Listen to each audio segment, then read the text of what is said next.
सिद्धिदात्री। मार्कंडे पुराण के अनुसार अणिमा, महिमा, गरिमा, लघिमा, प्राप्ति, प्राकम्य, ईशित्व और वसीत्व ये 8 सिद्धियां होती हैं और ब्रह्मा वैवर्त पुराण के श्री कृष्ण जन्म खंड में ये संख्या 18 बताई गई है। माँ सिद्धिदात्री भक्तों और साधकों को ये सभी सिद्धियां प्रदान करने में समर्थ है और देवी पुराण के अनुसार भगवान शिव ने इनकी कृपा से ही इन सिद्धियों को प्राप्त किया था। इनकी अनुकंपा से ही भगवान शिव का आधा शरीर देवी का हुआ था और इसी कारण वह लोक में अर्धनारीश्वर नाम से प्रसिद्ध हुए। माँ सिद्धिदात्री 4 भुजाओं वाली है और इनका वाहन सिंह है और ये कमल पुष्प पर भी आसीन होती है और इनके दाहिने तरफ के नीचे वाले हाथ में कमल पुष्प है और ऐसा कहा गया है कि प्रत्येक मनुष्य का ये कर्तव्य है कि वह माँ सिद्धिदात्री की कृपा प्राप्त करने का निरंतर प्रयास करे और उनकी आराधना की ओर अग्रसर हो।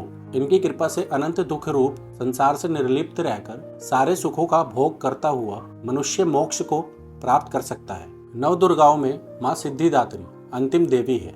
अन्य 8 दुर्गाओं की पूजा उपासना शास्त्रीय विधि विधान के अनुसार करते हुए भक्त दुर्गा पूजा के 9वें दिन इनकी उपासना में प्रवृत्त होते हैं और सिद्धिदात्री माता की उपासना पूर्ण कर लेने के बाद भक्तों और साधकों को लौकिक तथा परलौकिक सभी प्रकार की कामनाओं की पूर्ति हो जाती है। सिद्धिदात्री माँ के कृपा पात्र भक्त के भीतर कोई ऐसी कामना शेष बचती ही नहीं है जिसे वह पूर्ण करना चाहे। वह सभी सांसारिक इच्छाओं, आवश्यकताओं और सब पुरहाओं से ऊपर उठकर मानसिक रूप से माँ भगवती के दिव्य लोकों में विचरण करता हुआ उनके कृपया रस पीयूष का निरंतर पान करता हुआ विषय भोग शून्य हो जाता है। माँ भगवती का परम सानिध्य ही उसका सर्वस्व हो जाता है और इस परम पद को पाने के बाद उसे किसी अन्य वस्तु की आवश्यकता ही नहीं होती। माँ के चरणों का ये सानिध्य प्राप्त करने के लिए भक्तों को निरंतर नियमनिष्ठ रहकर उनकी उपासना करने का नियम कहा गया है। ऐसा माना गया है कि माँ भगवती का स्मरण, ध्यान, पूजन हमें इस संसार की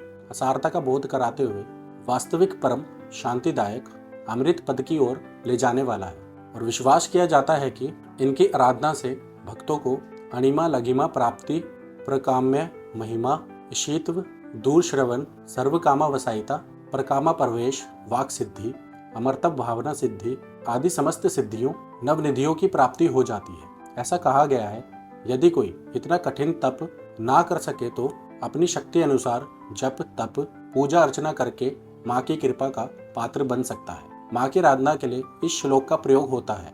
माँ जगदम्बे की भक्ति पाने के लिए इसे कंठस्थ कर नवरात्रि के 9वें दिन इसका जाप करने का नियम है और इस श्लोक को आप स्क्रीन के ऊपर देख सकते हैं और इसका जाप कर सकते हैं। जो श्लोक आप स्क्रीन पर देख रहे हैं इसका अर्थ है, हे माँ सर्वत्र विराजमान और माँ सिद्धिदात्री के रूप में प्रसिद्ध अम्बे, आपको मेरा बार बार प्रणाम है या मैं आपको बारंबार प्रणाम करता हूँ। हे माँ, मुझे अपनी कृपा का पात्र बनाओ।